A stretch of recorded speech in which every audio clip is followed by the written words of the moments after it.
All right, we are live. Happy Friday, everyone. I feeling pretty good.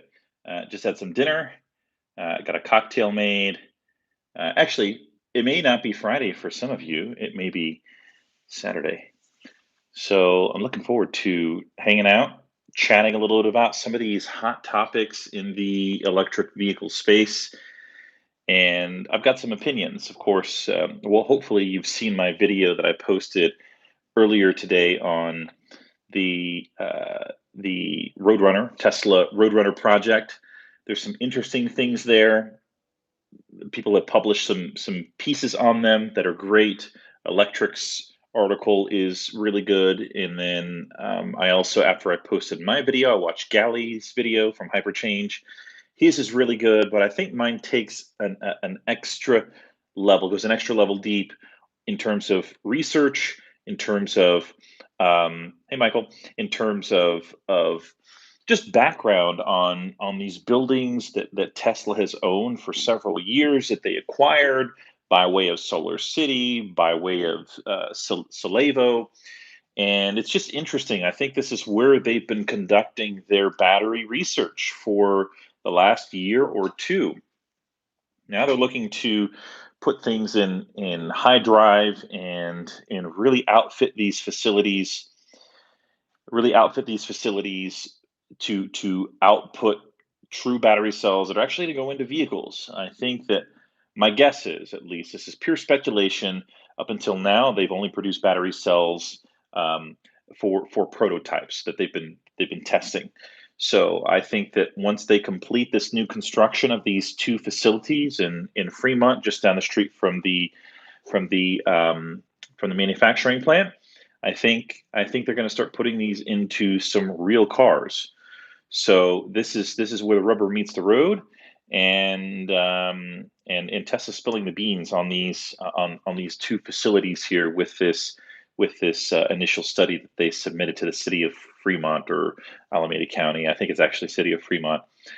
Um, so that's super exciting. And then the thing that I really hope to underscore that maybe I didn't do such a good job at in this video is the significance of Celion. This company out of Broomfield, Colorado, seems to fit in line with a tweet that Elon shared back on June 11th regarding a silicon anode and cathode. It really seems like they've reworked things. The silicon is less expensive than some of these other raw materials, and it appears like it results in a 30% savings in cost of production of batteries. So I'm really curious to see how does that line up with Maxwell's reduction in cost of manufacturing, and can they marry the two? Can they marry Maxwell and can they marry Celion to make this like I don't know 50%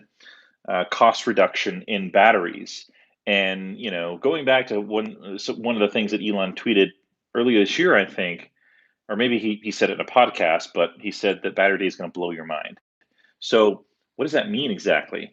Um, if Tesla managed to reduce the cost of battery manufacturing by 50%, to me, in my opinion, that'd be pretty mind blowing. So we'll see. Um, the Celion thing I've known about for I don't know 2 or 3 months. I just haven't said anything about it for reasons I can't mention, but I think it's appropriate to mention now, and as we're rolling up to this September 15th uh, um, timeline of when this battery day and shareholder day is going to be. I think it's important to talk about these things. The other thing that I thought was interesting about the study that they submitted to Fremont County or Fremont City of Fremont is this construction is only going to take 3 months. So that seems to sort of line up with the shareholder battery day. Um, if they can do it ahead of schedule, to me that's interesting. So a lot more to come on that. I'm really really curious to know how this is going to shake out. I'm right there with everyone. I'm excited. I'm really hoping for something big. I actually booked my ticket when they had their first date. When was it? June? When they had their no, it was July when they had their initial shareholder date. and then they bumped it back. I booked a plane ticket for July to be there for it. Initially, I wasn't going to go, and then felt a little bit more confident about where things were headed, real estate business here locally, that um, um, made me feel comfortable about leaving Denver in peak season. So um, my plane ticket's already booked. I'm planning on going in September. Even if it gets pushed back, my plan is to go. I'll work around it, even if I've got closings, um, real estate closings for the 15th. I'll have someone fill in for me. All right, so Giga Texas. I've been following this really closely. In fact, I need to do a video on this. I've just been so backed up with personal life and work, and today was the first free day that I've had in about a week. So if I have some time tomorrow, which I think I will, I'll probably do a Giga Texas update. I attended the call, the city council, no, the Travis County call earlier in the week, and then I got the tail end of the Del Valley School District call where Tesla was on that as well last night. And I've been paying really close attention to this. I know how these things go, and sometimes you can attract some just odd opponents to things that Tesla wants to do. So far, the unions have really pushed back against Tesla. The most criticism that Tesla has received has been around Elon's dealings with Alameda County regarding the pandemic and pushing, filing the lawsuit and pushing them to the manufacturing facility to open, and then how Elon has dealt with um, Giga upstate New York. The name is the city is slipping my mind. Why can't I remember? Someone will put it in the comments. But Giga upstate New York. There's been some criticism around that and not following through. Buffalo. Thank you so much, Raj. There's been some criticism around how Tesla has how they have not supposedly fulfilled their promises with what they've committed to with building their gigafactory there. I need to do a little bit more digging into that. In fact, ironically or interestingly, I did get some articles that Montana Skeptic wrote. I really want to dig into it and just get into the mind of the critics and find out why they're making such a big deal about that. So I have those. He emailed them to me, and over the next, I don't know, week or so, I'll dig into them and probably do a secondary video on Giga Texas. But I've been following this thing. I've been following the public hearings, and it appears like things are looking optimistic for getting the approval for Tesla to move forward. The city seems to be in support of it. The consultant that they hired to do their initial research for the county spoke very highly of Tesla, very highly of the net profits that would come to the county if Tesla ends up building their manufacturing facility there. So my guess is, unless something really dramatic happens, unless some organization like um, Texas Auto Dealer Association comes out and really makes a big stink about it, which I don't know if they would in terms of putting a manufacturing facility in the Austin area, but I don't know. I've seen crazy stuff happen with policy stuff since I've gotten involved in the last year and a half, and I'm just waiting for something big to drop like that. Regardless, I do want to do a video. I do want to sort of update you all on how those public hearings have gone, and then just insert my personal opinion on how I think things will go. Let's talk about Ford's sustainability report. um, Oh, I saw a question here. Tulsa still in the race? Um, I think Austin is Tesla's first choice for a number of reasons, and I'll probably unpack these a little bit more in detail. But I think that there's a few reasons why Austin is so appealing. Number one is the cost of living is so much less expensive than the San Francisco area. So that means that people can live there, and it's going to cost less to live in Austin than it is San Francisco or the Fremont area or Alameda County or wherever they live in the surrounding areas. The other thing is it's going to likely cost Tesla less to operate there, less regulation. Texas is a low regulation state, and there's actually many automotive manufacturers in the state of Texas. So this wouldn't be the first time that that Texas invites an automotive company to build their manufacturing plant there. Toyota is a really big one. They've got a large presence in Texas, both in the Fort Worth area as well as the San Antonio area. So, is Tulsa being considered? I don't think so. I think Austin's preferred city. You have three of the top 50 universities in the United States in Texas. You have, let's see if I can remember them. I'm pulling this from memory from a couple of months ago. You have the University of Texas, which has a phenomenal engineering program.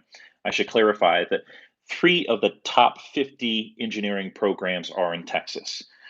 So University of Texas Austin has a phenomenal engineering program. So does Rice University, and then there's a third one, Texas A&M, which is just 40 minutes east of Austin.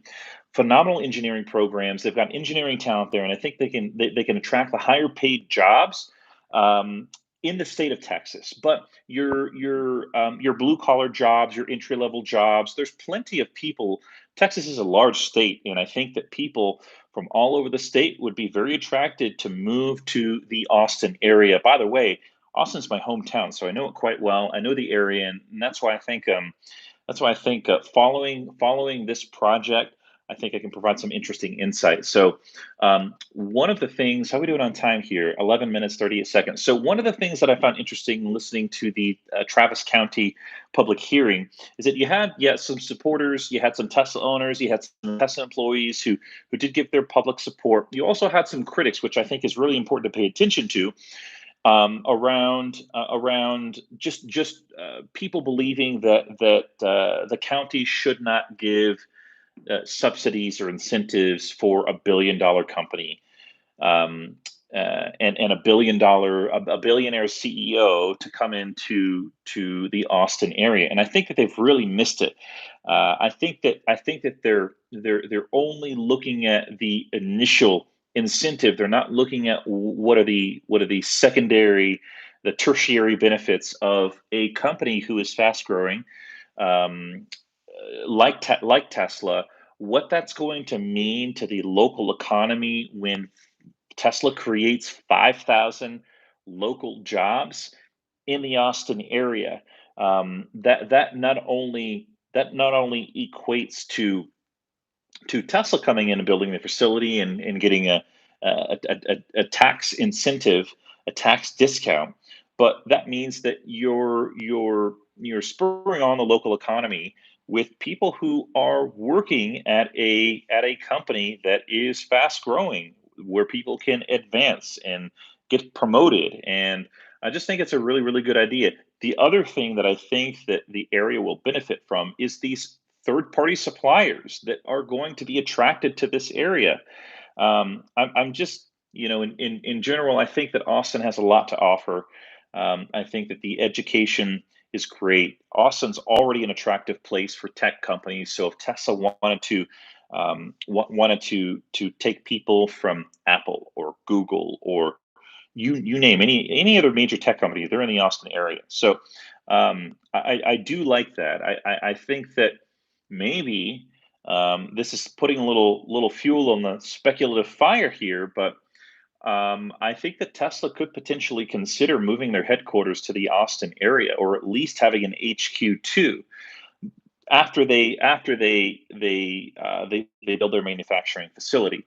Um, Here's another thing that I think could potentially be strategic. So you get Tesla's manufacturing plant in there, delivering pickup trucks to the Texas area and just to the central part of the United States, where pickup trucks are huge. This then gives Tesla the leverage to go to the Texas legislator and and encourage legislators to adopt bills that are friendly to not only electric vehicles, but to manufacturers who are going direct to consumer, i.e., skipping the middleman, skipping the dealership. So I would keep an eye on those things. I think that there's a possibility that once Tesla gets settled in, they've got their manufacturing facility and they're creating the pickup trucks there, you might hear some things on the policy and legislative side regarding regarding sales, direct sales, electric vehicle friendly laws. All right, so I'm going to get to some of these comments here in just a second. I just want to make sure I cover some of these the things that I put in the video description. So Nikola Shade, God, Nikola Motors, they're a train wreck. Um, my biggest criticism for Nikola, or Nikola as Trevor calls it, is that he's been incredibly vocal about how awesome their products are and about how they're better than battery electric vehicles. Yet they don't have a manufacturing facility, and they've got pre-orders for their semi trucks, which cost them nothing, right? Correct me if I'm wrong, but it doesn't cost anyone anything to put a pre-order down for any of their vehicles.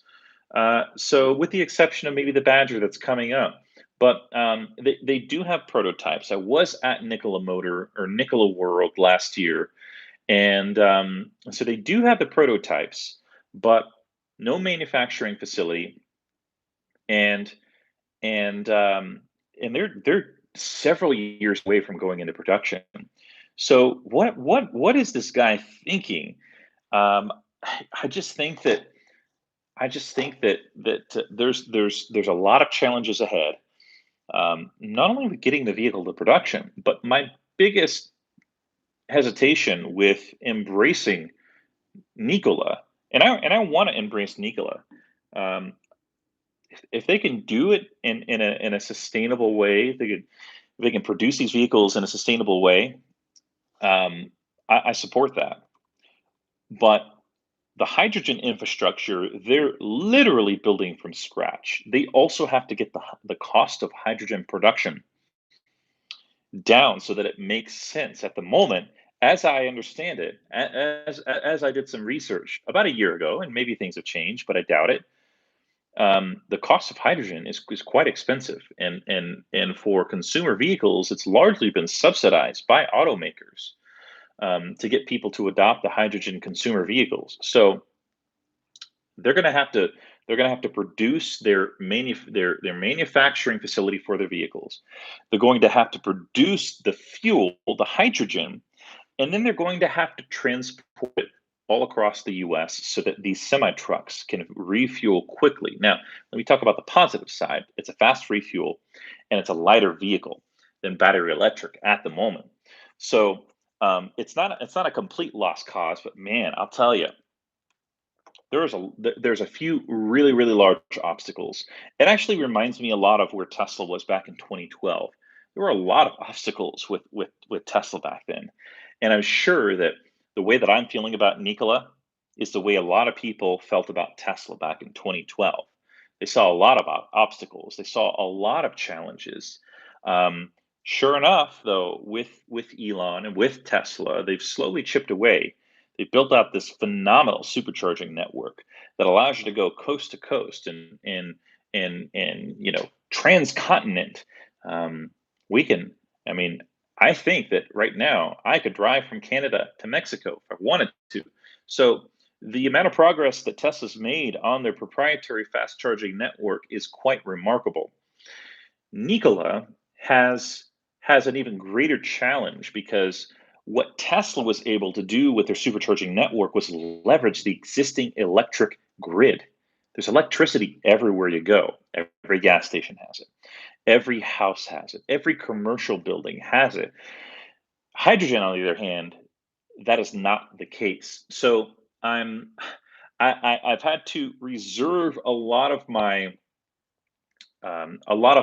really harsh criticism. I really want to give them a chance. I don't want to be one of those people that discounts them because um, a true entrepreneur uses that to fuel them to make it happen and prove people wrong. And I'm a big believer in proving people wrong by your actions. So I see a little bit of that in Trevor, though he's gone a little bit overboard since they've gone public. I'm not really digging how active he's been. I would much rather prefer him to stay silent, work on their product, refine their product, get their manufacturing facility built, and make these things a success. The other wild thing is that they're going to be taking pre-orders or orders for this pickup truck, this Badger pickup truck, and no one has ever seen it. They're not going to see it in person until December. So I just I laugh. The other thing that I laughed at was today or yesterday talked about reusing the excess water created from the hydrogen and reusing it in the wiper, the windscreen wiper reservoirs. I'm just thinking, no, that's not going to work because water freezes when it gets to freezing temperature, when it gets to 0 degrees Celsius. So if unless you mix it with windshield wiper fluid, it's not going to work. The drinking fountain thing is comical. Soda fountain machine is comical. I mean, if you want to do it, by all means, but I think it just complicates things a little bit more. Okay, so I've talked about everything. Let's go for. I'll go through and read through comments for 9 minutes or so. I don't want to go too long. So I'll answer some questions. If you've already posed something earlier in the conversation, go ahead and post it again, and I'll see if I can. Why reserve my criticism? I don't know if I'm right. I could be wrong. Nikola could prove me wrong. Could prove everyone wrong, and just don't know. But it is a bit laughable how boisterous he's being. It's not my style. I don't know. It's not my style for sure. Was Battery Day delayed due to Osborne effect? I think Battery Day was delayed because of the pandemic, and maybe because they haven't started construction on this building. I don't know.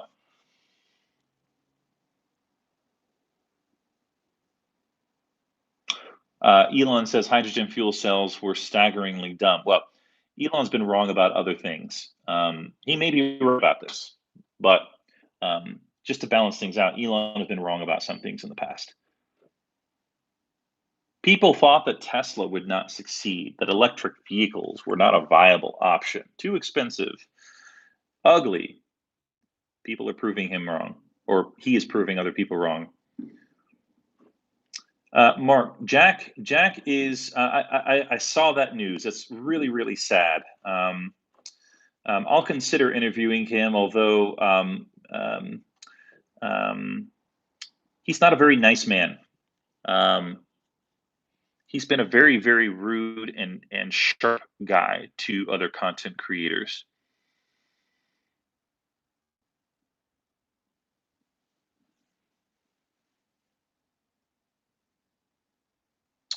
What do you think the manufacturing density will be of new production line compared to existing ones? Are you talking about energy density or just the density of the manufacturing space or facility? More than 400 miles for a new battery? That's a tough one. They just did an update. I don't think they want to give away too much. I don't know.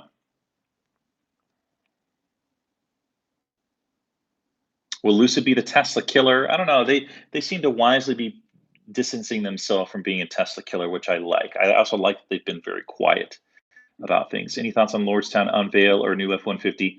The new F-150, in my personal opinion, and I realize I'm one man among a billion people, billions of people. It was underwhelming for me. The new features, the slight refresh of the exterior were just a bit underwhelming. The Lordstown thing is it's not a very compelling product. They didn't release a lot of details about their vehicle, which means they're not very far along. Will they be a company that makes it? I don't know. We'll see. But they've got a lot to prove. They've got a lot to work on. I think it's comical that Pence was there. I don't know. Seem more like a circus show than anything.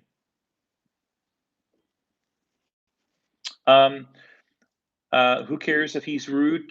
If Jack is rude, well, I like to work with people that I get along with and that I enjoy talking to.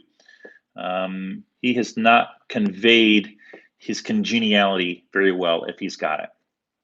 I wish him well, and I wish him lots of health.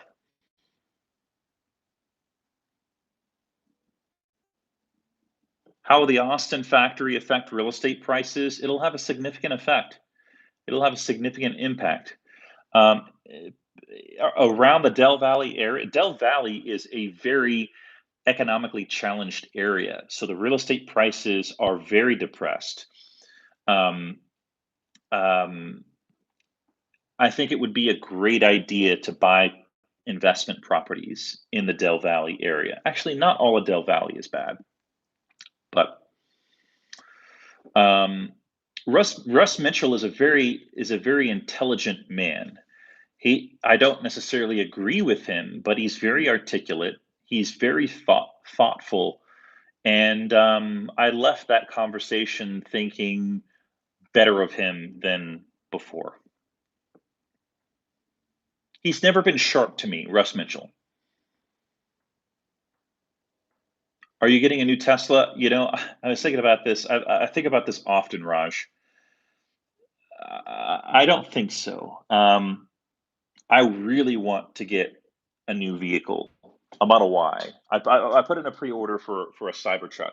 Hey, thanks Ryan for the contribution there. Any thoughts, news on the mega casting? Um, I mean, this seems to be in line with what Elon and Tesla have already talked about, making that rear end of the vehicle easier to produce. So, yeah, I think it makes sense if they can do it right. Um, the Model 3 was just overly unnecessarily complex, and so this mega casting thing seems to makes sense. If they can make the whole structure of the vehicle in one casting, I think that would be really impressive and would certainly reduce the cost. Um, no doubt that Jack is very well informed in terms of battery packs. Absolutely, I appreciate that about him. Back to the vehicle. Um, I was thinking about this even today. I really would like a new Tesla. Mine's a 2013. I'll probably pay it off in the next 3 months or so, and I'm really trying to be diligent with where I put my money. Would it be nice to have a new Tesla? Yes, but it's a depreciating asset, and I don't care what value analyst says, and I don't care what Elon says. At the moment, Tesla vehicles are depreciating; they're a commodity. I think the better place to put my money in is real estate. Come across amazing deals all day long, and I think that's a better place for me to put my money because they are appreciating. Thanks, Tesla Fudge. Glad to be back live streaming too. It's been a hot minute. Tesla stock is a better investment than a Tesla. Yeah. You're probably right. It's a little bit manic. If you're in it for the long term, I would say Tesla stock is probably better than buying an actual Tesla. What's Tesla's gain for the next 5 years? How are we doing on time?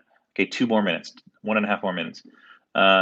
What's Tesla gain for the next 5 years? Reduce the cost reduction, decrease cost, increase battery production, um, get out full self-driving. Those are not my words. Those are Tesla's words, Elon's words from last shareholders meeting. But I think that's the right strategy.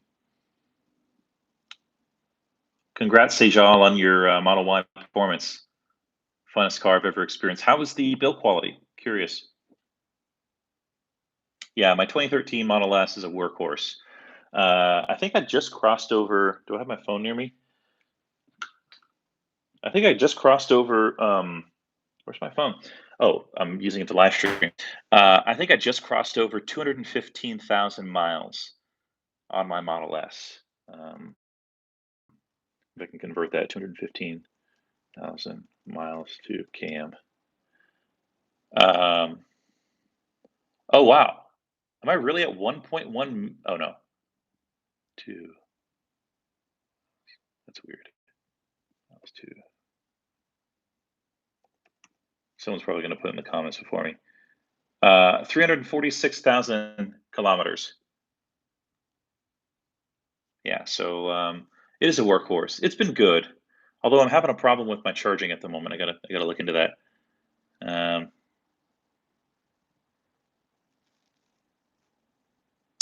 what are the odds on another Fremont shutdown? Oof, I think it's going to be some more fireworks if they try and shut down the plant.